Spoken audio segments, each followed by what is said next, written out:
Rain hit the pavement like static on a dead channel, and at 11:43 p.m., on the one night of the month Sung-jin actually paid attention to the household staff schedule, he watched Talia Morgan walk out of a side gate she wasn't supposed to know existed, an envelope pressed flat against her chest like she was hiding a heartbeat. He almost let it go, he told himself, later, on the drive, trying to explain to himself why a 29-year-old CEO with a company merger closing in 6 days was sitting in an idling car in the dark, watching a member of his household staff disappear down a wet street with her hood up and her shoulders set like she was bracing for something, that it was a security concern. He told himself a lot of things. None of them were true, and some quiet, honest part of him knew it even then. She didn't take a cab. She didn't check her phone. She walked with the kind of purpose that told him this wasn't the first time she'd made this walk in the rain, alone, at an hour when the streets belonged to delivery scooters and stray cats, and nobody who mattered. 2 subway stops worth of distance, past shuttered convenience stores and a fish market packing up its ice for the night, past a Norabang still bleeding neon light onto wet asphalt, until she turned down an alley he didn't recognize and stopped in front of a restaurant so small the sign above the door had lost half its light bulbs, the remaining letters spelling out something that used to be a full word. Through the fogged window, he could see steam rising off something on a stove and 2 silhouettes moving behind the counter. An old man, an old woman, backs bent from decades of standing on tile floors. Every question in Sung-jin's chest sharpened into one, and then multiplied into several. Why here? Why every payday, without fail? Why does she look terrified when she checks over her shoulder like she's being followed, when there's never anyone on this street but her? Is she paying off a debt? Is someone forcing her hand? Is there a man in the back room she's protecting, or hiding from? He'd built an entire career on reading angles, and every instinct he owned was telling him this was the kind of secret that ends careers, ends reputations, ends trust. She wasn't being followed, not until he made the decision, right there in the rain, to become exactly that. He parked half a block down, engine off, and walked the rest with his collar up against the weather, and by the time he reached the window, Talia was already inside, already pulling the envelope from beneath her coat. The old woman took it in both hands, the way you'd take something fragile, and her thumb brushed the flap open just enough to see the bills inside. Most of a month's wages, Sung-jin would learn later, though in that moment, all he understood was that the number of 1 folded into that envelope was not small, and that this woman, who ironed his shirts and answered his mother's calls at odd hours and never once asked him for anything, was giving away money she clearly couldn't afford to give away.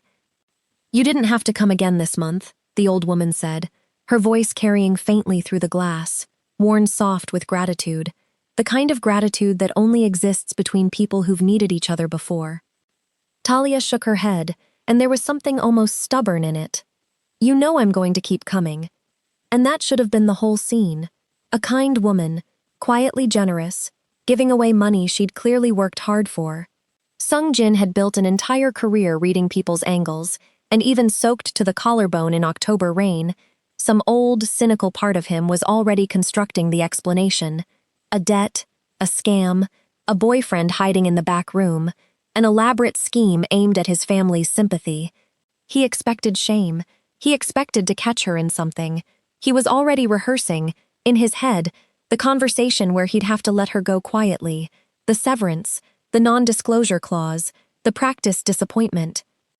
Instead, his eyes landed on the photograph taped beside the register, faded, curling at the corner, a much younger version of the old couple standing in front of a different, better restaurant, flanked by 2 people he recognized instantly because he'd spent 30 years being told they didn't want to know him. His grandparents. The people his mother said had walked away from the family and never looked back. The people whose names weren't spoken at holidays. The people whose absence had been explained to him so many times, in so many careful, sympathetic tones, that he'd stopped questioning it somewhere around age 12 and simply accepted it as one more fact of his life, like his father's temper or his mother's migraines. The floor seemed to tilt under him in a way that had nothing to do with the wet pavement. And that was the exact second Talia turned. Some instinct, some sense of being watched that had probably kept her safe her whole life, in more countries than one, and found him standing outside the glass, rain running off his jaw, staring at her like she was a stranger he'd never actually seen clearly until now. Her face didn't do the thing most people's faces did around him. It didn't go smooth and professional, didn't rearrange itself into whatever version of calm the household staff had all learned to perform in front of him. It went pale, then afraid, in a way that told him whatever this was, she'd been terrified of exactly this moment for a long time. Welcome to Afro-Korean Story World. Every story here is written fresh, just for this channel. No recycled plots, no shortcuts, no template dragged out from some other channel's playbook. Tonight we're sitting with the space between suspicion and grace, the particular ache of discovering that the people you thought abandoned you might have just been waiting, quietly, patiently, for the truth to catch up to them. If a story like that means something to you, take a second, subscribe, and drop your city and what time it is where you're watching. I like knowing who's in the room while I tell these. Now, back to that window in the rain. The bell over the door rang thin and tinny as Sung-jin pushed inside, and the warmth of the restaurant did nothing to soften the chill still sitting in his chest. Talia stepped back from the counter fast, putting distance between herself and the old couple like she could still shield them from whatever was about to happen, like her body alone might be enough to absorb it. "How do you know them?" His voice came out lower than he meant it to, which somehow made it worse, made it land harder in the small room than shouting would have. "Sung-jin," his grandmother started, but he cut her off, not out of disrespect, more out of a kind of desperate, almost childish need to hear it plainly, once, from someone who wasn't managing him. "I asked her." He didn't look away from Talia. "How long have you known my grandparents?" Talia's jaw tightened. She glanced at the old woman, some silent question passing between them, and got the smallest shake of the head in return. "Not yet. Not like this. Not with him standing there dripping rain onto the floor and looking at you like you're a criminal. That's not mine to explain," she said finally, and the restraint in her voice cost her something visible. "Not yours to explain." He almost laughed, except nothing about this felt funny, nothing about any of it. "You've been coming here for who knows how long, handing my family money out of your own pocket, and it's not yours to explain?" "Your family?" Something flashed behind Talia's eyes, hurt, sharp and fast, gone as quickly as it came. "Since when do you call them that? You haven't said their names out loud in the 2 years I've worked in that house." It landed exactly where she meant it to, and he felt it land. His grandfather set down the rag he'd been using to wipe the counter, slow, deliberate, the way old men move when they're buying themselves time to think, when they've learned that speed only makes young people say things they'll regret. "Sit down," he said, not a request. Sung-jin didn't sit. "Why didn't anyone tell me you were struggling? I have accountants who track my quarterly earnings down to the one. Nobody thought to mention my own grandparents were behind on rent for a restaurant the size of my living room." His grandmother's hands stilled over the register. When she finally spoke, her voice had none of the warmth it had carried for Talia a minute earlier. It had gone careful, practiced, the voice of someone who'd rehearsed this exact sentence for years, hoping she'd never have to use it. "Because you were never supposed to find out this way." Find out what way? Not find out we were struggling. Find out, period. The sentence cracked something open that had nothing to do with money, and everyone in that small room seemed to feel it shift, the air going thin the way it does, right before a confession nobody's ready to give. Sung-jin turned back to Talia, and something colder took over, something he wasn't proud of even as it left his mouth, some old reflex from a life spent assuming people wanted something. "Have you been stealing from my family?" The silence that followed had weight to it. Talia's whole body went still. That particular, dangerous stillness Sung-jin didn't yet know was the surest sign she was hurt. Not angry. The stillness she used instead of tears, because tears felt like giving someone a win. She reached into her coat, pulled out the small amount of cash she had left after giving most of it away, and set it on the counter between them without a word, her hand steady even though nothing else about her was. "Then count it." He didn't move. "Count it," she said again, quieter, and somehow that was worse than if she'd shouted it. since apparently that's who you think I am, after 2 years of ironing your shirts and remembering how you take your coffee." He counted it. Every bill matched what should have remained after a month's pay, minus what he'd just watched her give away. There was no theft, there was no scheme. There was a woman who had handed away nearly everything she earned and kept almost nothing for herself, and a man standing in the rain-damp doorway of a stranger's restaurant, realizing, slowly, that he'd just accused the most honest person in his life of the one thing she'd never done. It took the rest of that night, and 3 more visits over the following week, each one grudging, each one a little less guarded on both sides, for Sung-jin to piece together how Talia had ended up connected to his grandparents at all. She'd arrived in Korea years earlier with a suitcase, a work visa that fell through within a month of landing, and almost no savings after the flight and the first deposit on a room that turned out to be a scam. She'd slept 2 nights in a 24-hour laundromat, coat balled up under her head, before a small, stubborn old woman doing her evening wash found her there, took one look at her, and refused to accept no for an answer about the spare room above the restaurant. His grandparents had fed her, taught her enough Korean to survive an interview, and helped her find her first stable job through a cousin who ran a cleaning service. And when Talia had eventually been hired into the Han household, a coincidence that still made her uneasy every time she thought about it too hard, the world being smaller and crueler than it had any right to be, she never stopped coming back to the restaurant that had once saved her life. What Talia didn't know, what nobody had bothered to tell her because it wasn't a story anyone in that family liked telling out loud, was that Sung-jin's grandparents hadn't drifted away from the Han family out of some quiet, mutual understanding, the way divorced relatives sometimes simply stop showing up to things. They'd been pushed.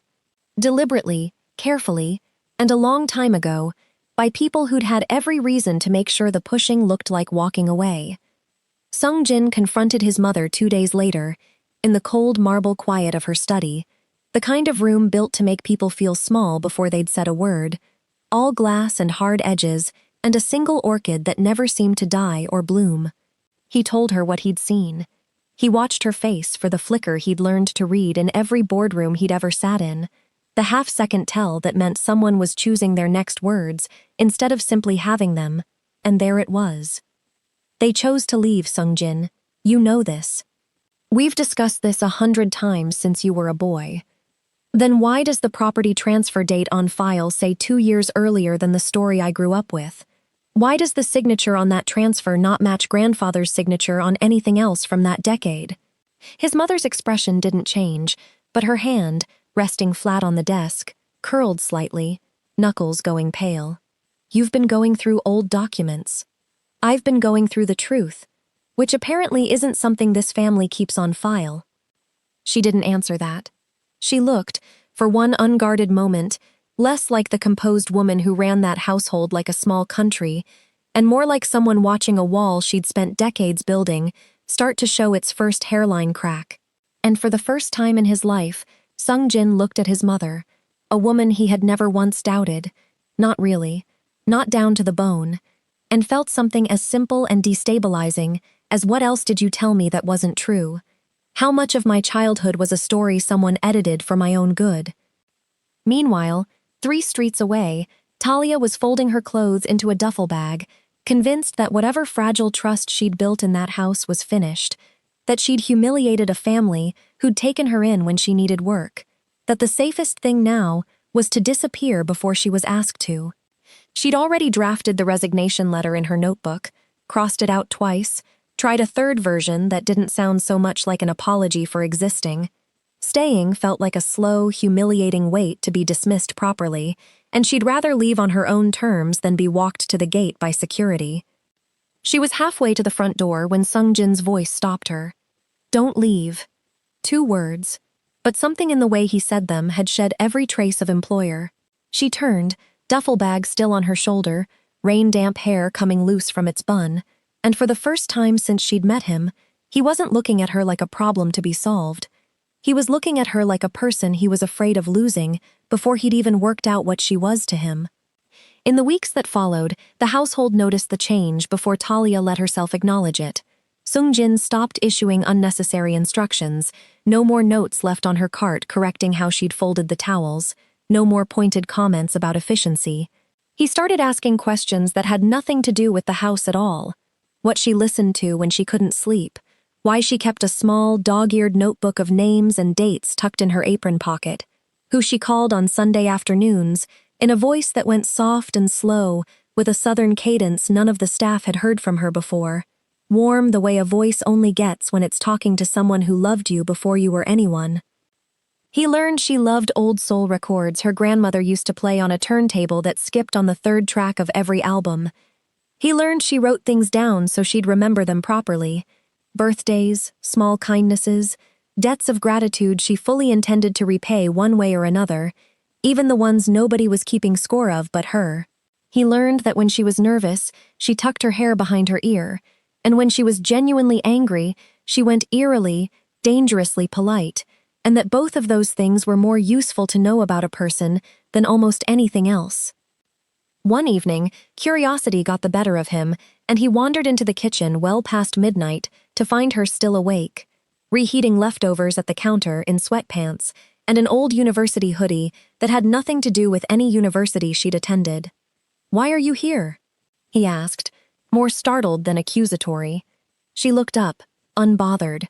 "I work here." "I meant, why are you still awake?" "Oh."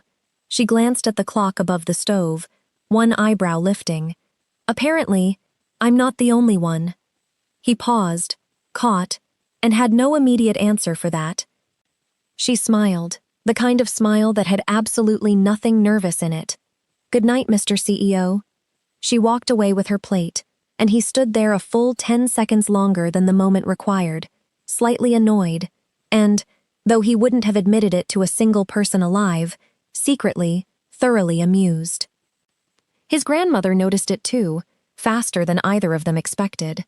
On his second visit that didn't involve interrogating anyone, she caught him watching Talia laugh at something his grandfather had said, watching a beat too long, watching with the particular stillness of a man trying very hard to look like he wasn't watching at all. "Why are you staring at Talia?" she asked, not bothering to lower her voice. Sungjin nearly choked on his tea. "I'm not." His grandfather laughed from behind the counter without even turning around. "You've been staring at her for 10 minutes. "I was thinking. About her." Sungjin set his cup down with more force than necessary. His grandmother's smile only widened.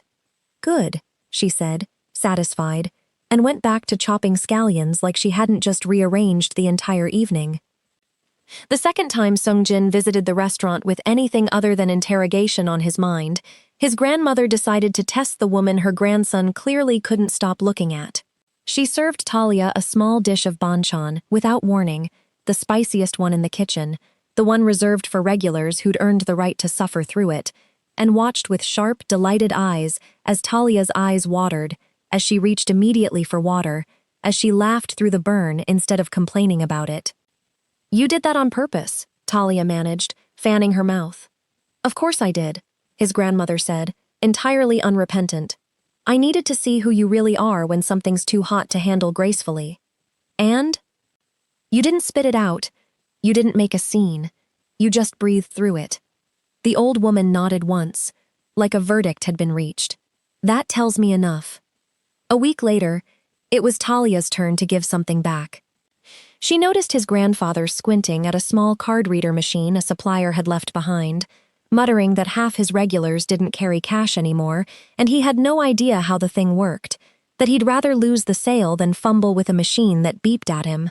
Talia sat with him for an hour after closing, patient in a way that had nothing to do with her job description, walking him through the buttons twice, 3 times, until his hands stopped hesitating over them.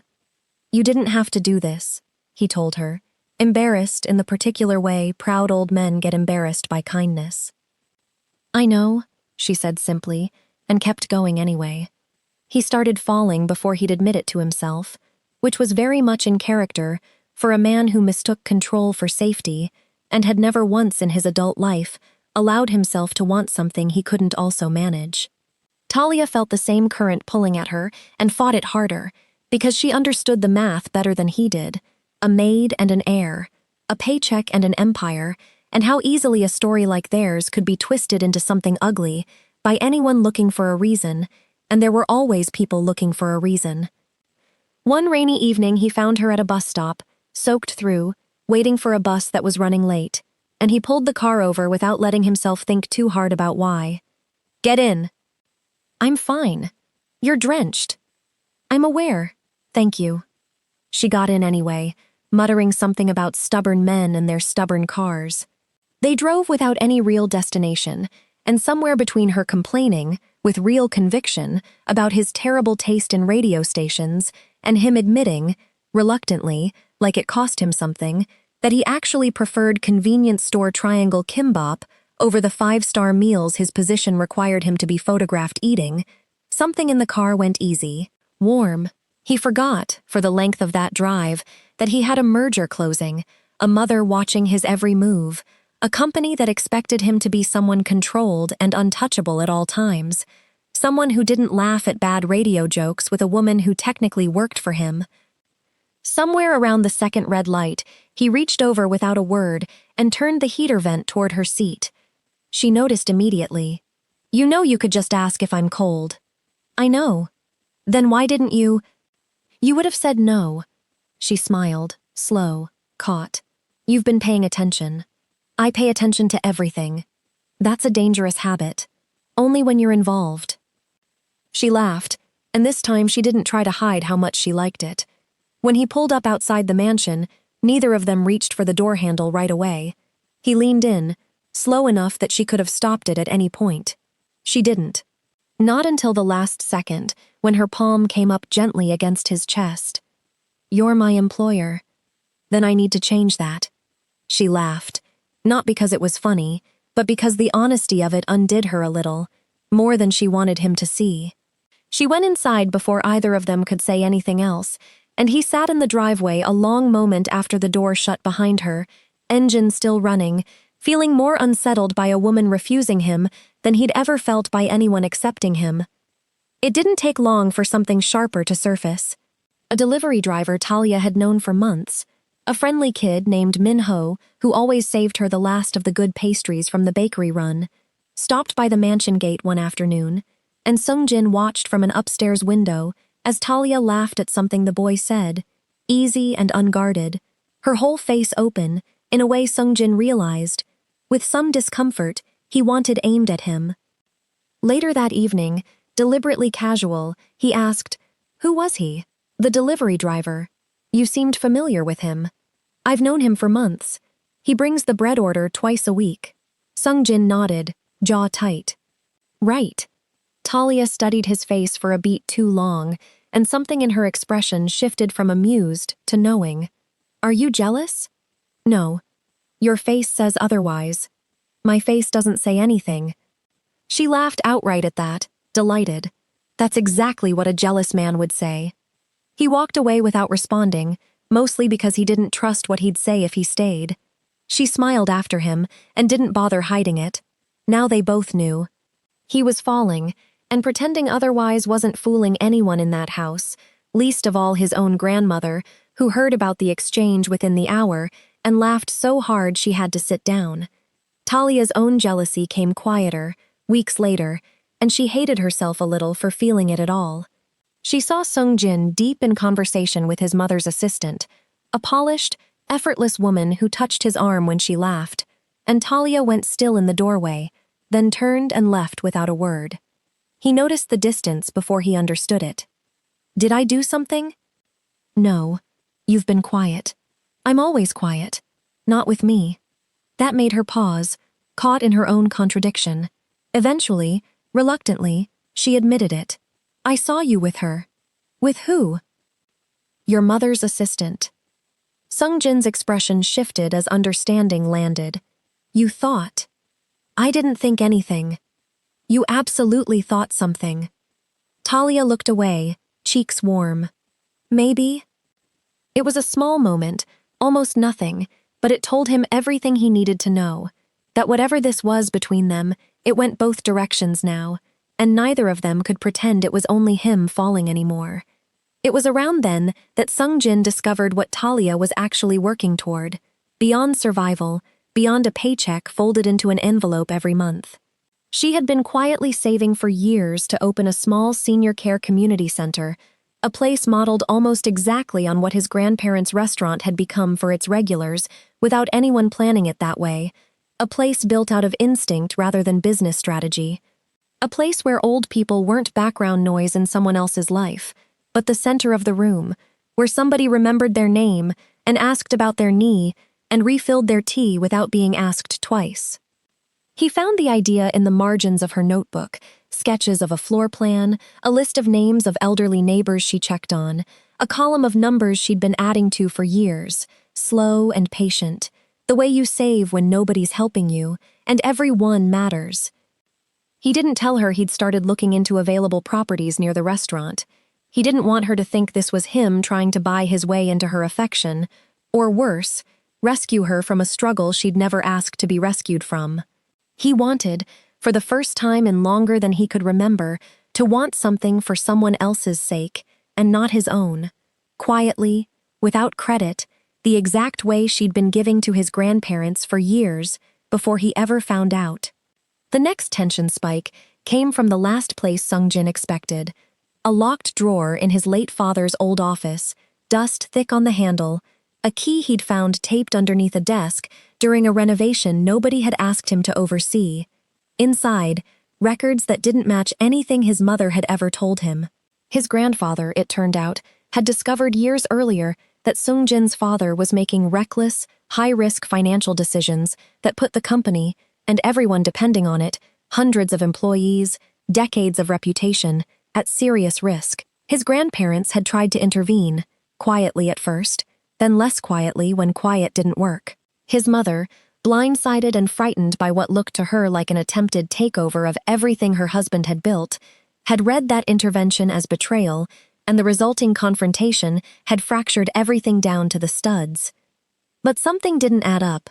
Certain documents from that period had been altered, dates shifted by months, signatures moved to different pages, a paper trail built specifically to make his grandparents look like the aggressors, like people grasping for control rather than people trying to stop a disaster.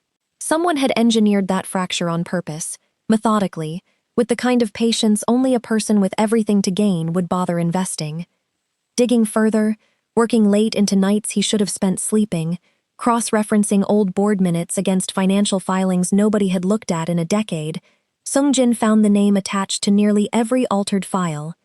A senior executive named Do-yun, a man who had spent the years since quietly consolidating more and more control over the company, a man who had smiled at Sung-jin across boardroom tables his entire adult life, who'd attended his father's funeral with a face arranged into perfect grief, who called himself family friend, and had a standing invitation to every holiday dinner Sung-jin's grandparents had been quietly erased from. When Sung-jin brought the discrepancies to his mother, laying the documents across her desk one by one, she still refused to believe it, not because she was cruel, because believing it meant admitting she'd let herself be manipulated, decades ago, into destroying her own family with her own signature, and some wounds are easier to live with unopened than faced directly, in the harsh light of a study with a dying orchid on the desk. He's been at every board meeting for 15 years, Sung-jin. He mentored your father. He also benefited more than anyone alive from father's mistakes going unchecked and grandfather being pushed out before he could stop them. His mother said nothing to that. It was the loudest silence Sung-jin had ever sat inside.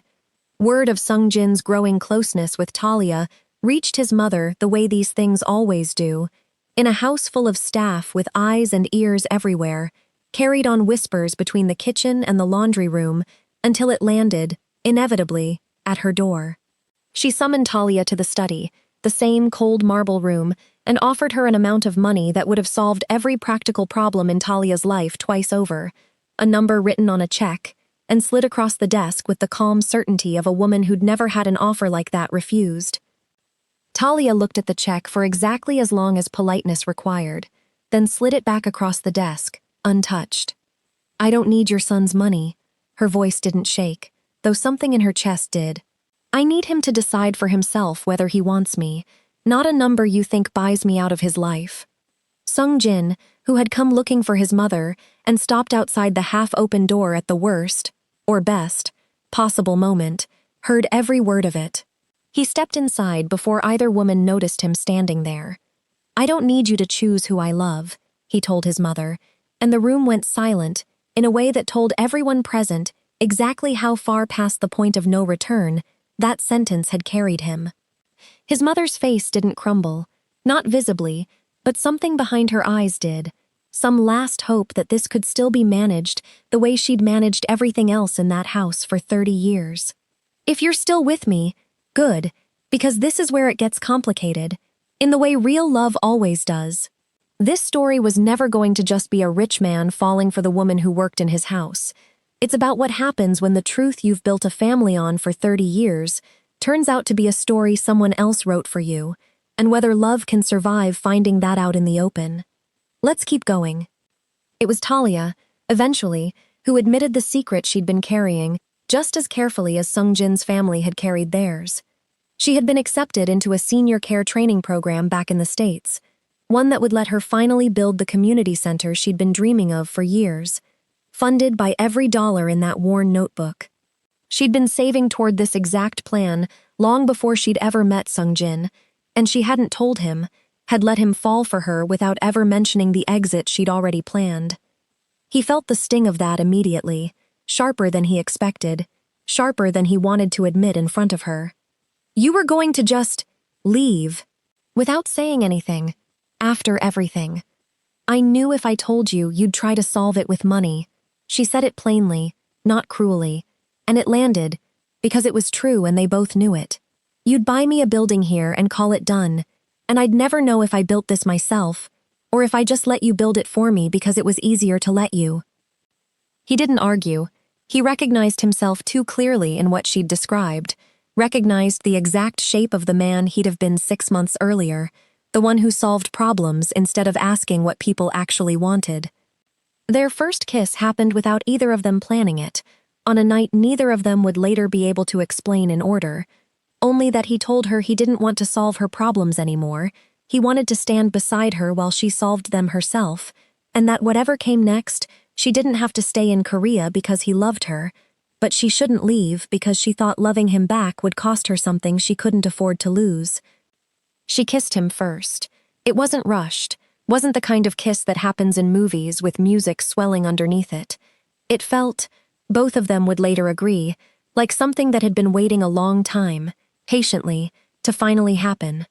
"If we do this," she said afterward, forehead still close to his, breath still unsteady, "I need to know you can choose me when your family makes it difficult, not just now, when it's easy and nobody's watching." "I promise," he said, and meant it in a way he'd never meant a promise before, not to a business partner, not to a board, not even to himself. The executive who had spent years quietly benefiting from the Han family's fracture wasn't a man who let promises like that go unanswered, wasn't a man who'd built a 15-year position out of patience just to watch a 29-year-old undo it over one falsified signature. Word had reached him that Sungjin was pulling old financial records, asking questions in the accounting department that led directly back to a name he'd spent years keeping quiet. He moved fast, the way men who've built their whole careers on controlling narratives always do. He leaked manipulated documents and doctored photographs, suggesting Talia had been meeting wealthy men outside the household, secretly accepting money from strangers, playing a longer game than anyone realized, painting years of quiet sacrifice as something calculated and cheap. The story spread through the company and the gossip pages within a single day. Sungjin's reputation took a public hit, headlines questioning his judgment, his fitness to lead the merger closing that week.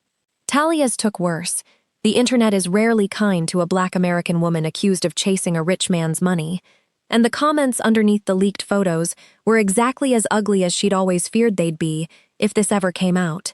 Strangers deciding who she was based on a handful of doctored images and their own worst assumptions. She packed her bag again. This time, Sungjin didn't find her in time to stop her before she was already at the door, suitcase in hand, jaw set in that dangerous, terrible politeness. "I told you this would happen," she said, not looking at him, voice gone careful in that way he'd only recently learned meant she was breaking, not calm. The second it got hard, I became the villain of the story. That's how it always goes for someone like me. It's not true. None of it is true. I can prove every word of it is false. I know it's not true. Her eyes were wet, but her voice stayed level, stayed devastatingly controlled. That's not the point, Sungjin. The point is, it doesn't matter what's true. It matters what people decide to believe. And I can't keep proving I'm not a liar for the rest of my life, just to stay in yours. I've been proving myself since the day I landed in this country. She left. He let her, because forcing her to stay would have proven every fear she'd ever had about him right, would have made him exactly the kind of man who solves people instead of loving them. What Sungjin found afterward, going through Talia's small apartment with her tearful, reluctant permission to gather her forgotten belongings, gutted him in a way the scandal never had. A worn notebook, years of entries, every dollar she'd ever given away, carefully dated, carefully named, in handwriting that got steadier the longer he read. His grandparents, a former co-worker's sick child, a name and a hospital, and an amount that made his throat tighten.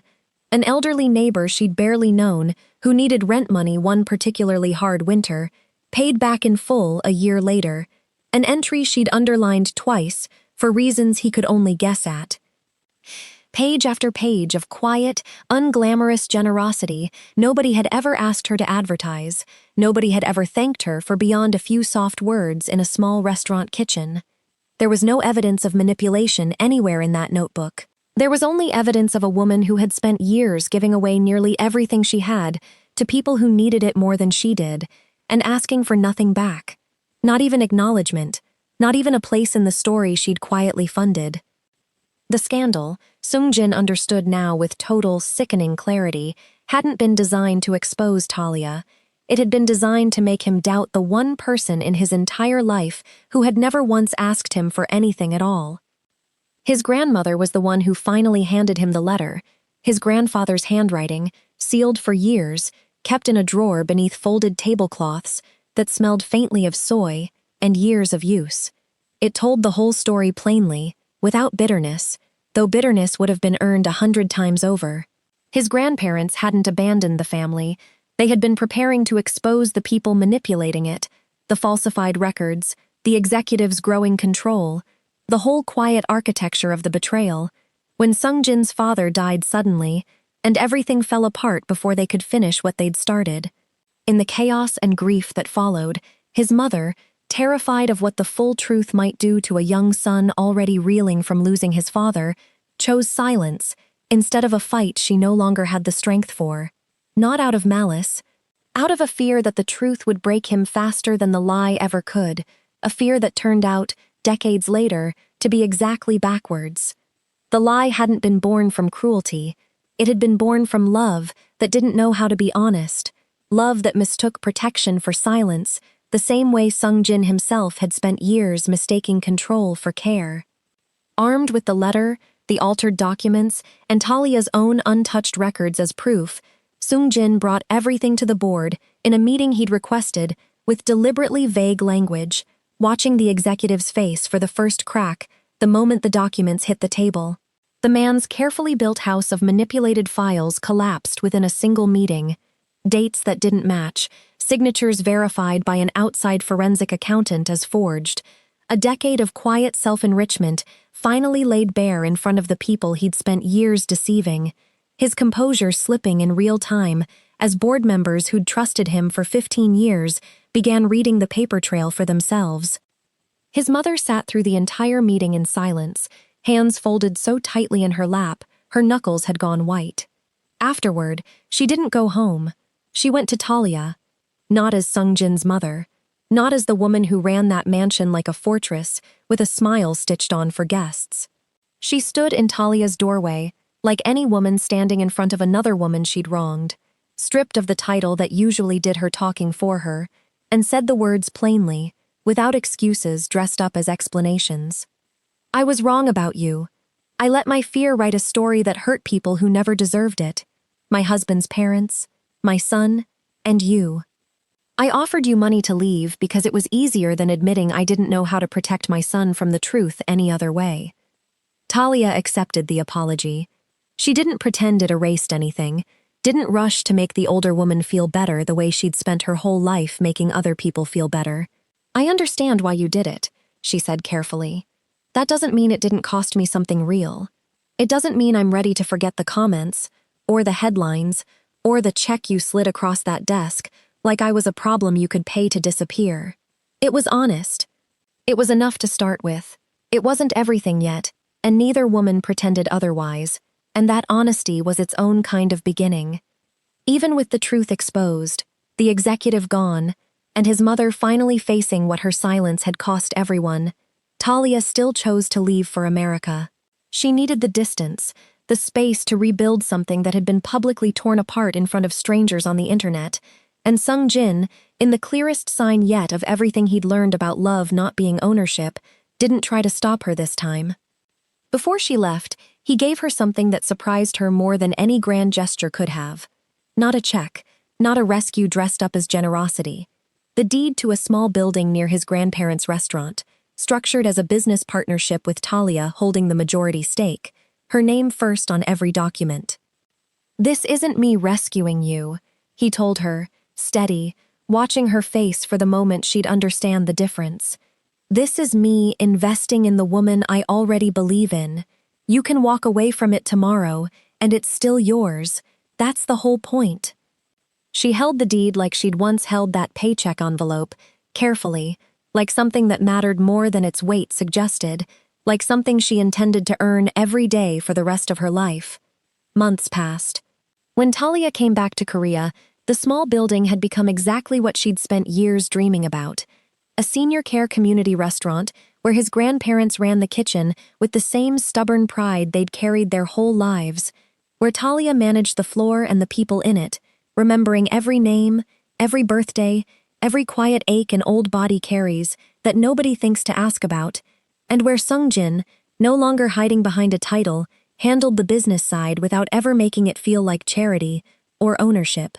They built it as equals, each holding up a different corner of the same table, and the regulars who came through the door never once had to wonder whether their money was welcome. Rain fell over Seoul the night the story circled back to where it started. Talia locked up the restaurant late, the same alley, the same flickering half-lit sign, and stepped out into weather that felt, for once, less like a threat and more like something familiar, something that belonged to her now, instead of something she was hiding from. Behind her, footsteps. She turned, already smiling before she saw him. "You still follow me?" Sung Jin closed the distance between them and took her hand, unhurried, unafraid of who saw, who talked, who wrote headlines about it. "Only when you're going somewhere I want to be." They walked together down the wet street, past the restaurant window where his grandparents stood watching, his grandmother's hand pressed lightly to her chest, his grandfather's arms settling around her shoulders. The young man who had once believed his own family abandoned him had finally understood something he hadn't been able to see from inside his own grief. Family isn't only the people who share your blood. Sometimes it's the person who stays when you have nothing left to offer them but yourself, who keeps coming back long after anyone would have blamed her for walking away for good. And Sung Jin finally understood, all the way down, why Talia had given away that paycheck all those months ago in the rain. She hadn't been trying to save his grandparents out of pity. She'd been repaying the people who once saved her in a quiet debt she never expected anyone to notice, let alone follow her through the rain to discover. And somewhere in the middle of that debt, without either of them planning it, without either of them asking for it, she'd saved him too. I wrote this story because I wanted to sit with something a little more complicated than rich man falls for the maid. I wanted to ask what it costs a family to protect each other with silence instead of honesty, and whether love can survive finding out the truth in public, on the worst possible terms. Do you think Sung Jin's mother deserved forgiveness as easily as she got it? Would you have trusted Sung Jin again after everything, or would the scandal have been the end for you? And what do you think it really cost Talia to keep giving, quietly, for years, without ever asking for credit? Let me know where you land in the comments. If stories like this one stay with you the way they stay with me, hit subscribe. I've got more waiting for you.